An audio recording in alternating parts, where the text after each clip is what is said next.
Be ready. Start.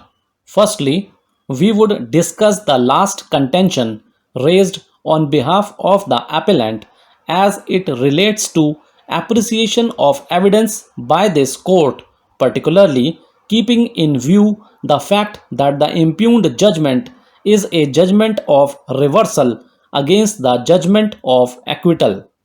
In order to examine the merit or otherwise of contentions B and C raised on behalf of the appellant, it is necessary for the court to first and foremost examine A. What is rash and negligent driving, and B. Whether it can be gathered from the attendant circumstances. Rash and negligent driving has to be examined in light of the facts and circumstances of a given case. It is a fact incapable of being construed or seen in isolation. It must be examined in light of the attendant circumstances.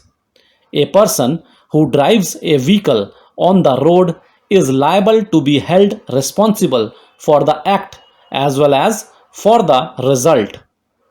It may not be always possible to determine with reference to the speed of a vehicle whether a person was driving rashly and negligently.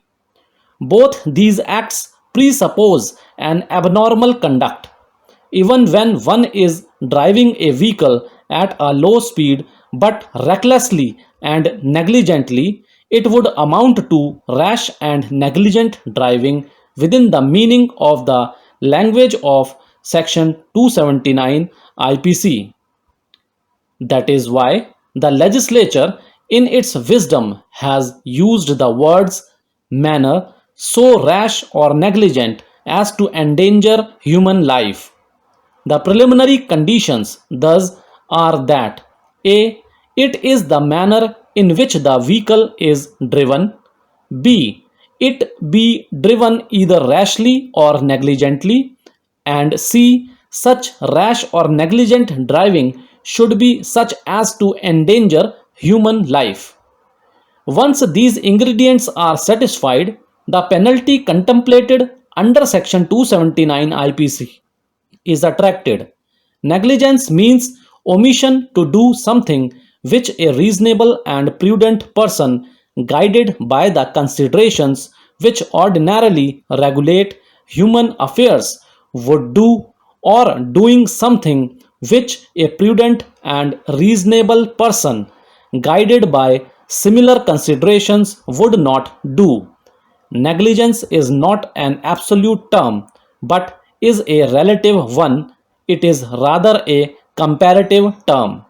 It is difficult to state with precision any mathematically exact formula by which negligence or lack of it can be infallibly measured in a given case. Whether there exists negligence per se or the course of conduct amounts to negligence will normally depend upon the attending and surrounding facts and circumstances which have to be taken into consideration by the court. In a given case, even not doing what one was ought to do can constitute negligence. The court has to adopt another parameter, that is reasonable care, in determining the question of negligence or contributory negligence. The doctrine of reasonable care imposes an obligation or a duty upon a person, for example, a driver, to care for the pedestrian on the road, and this duty attains a higher degree when the pedestrian happen to be children of tender years.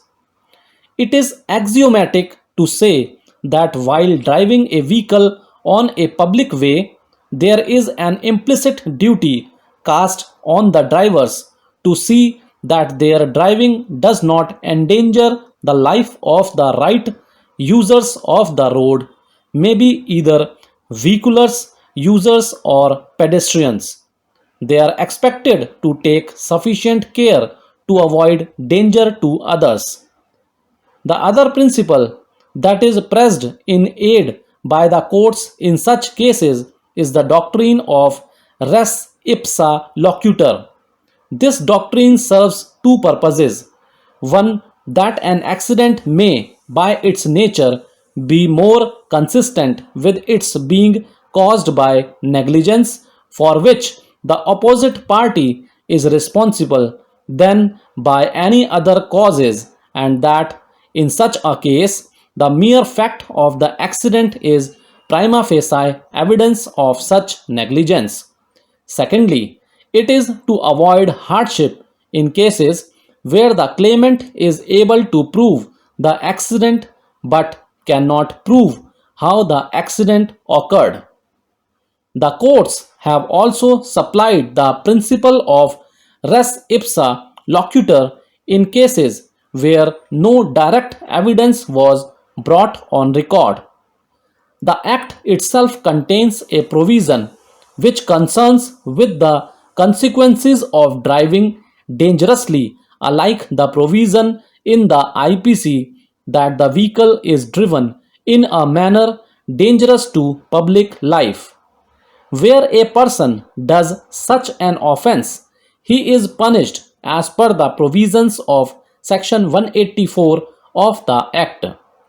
The courts have also taken the concept of culpable rashness and culpable negligence into consideration in cases of road accidents.